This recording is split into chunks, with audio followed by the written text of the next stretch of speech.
তো হ্যালো বন্ধুরা, আজকে আছি আমরা জাপানের সাপোরো সিটি। তো এটা আমাদের লাস্ট পোর্ট।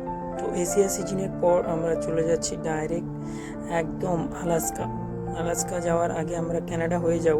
তো প্রথমে আমরা যাব কানাডা থেকে একদিনের জার্নি থাকবে আলাস্কার জন্য। তো এটাই আমাদের লাস্ট পোর্ট জাপানের। তো এখান থেকে আমরা পরপর 10 দিন সি ডে করার পরে আমরা পৌঁছবো কানাডা। তো এইখান থেকে আমাদের জার্নিটা করতে হবে, টাইমও চেঞ্জ হবে। তো সেম লাইক টাইম ট্রাভেল। তো এটা আমাদের লাস্ট পোর্ট।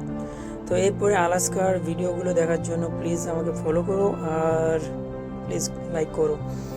ওকে, তো আজকের এই ভিডিওটা জাস্ট বানালাম কারণ এটা লাস্ট পোর্ট, যার জন্য। আর ব্রিজটা দেখো, সাপোরোর সুন্দর একটা বড় ব্রিজ।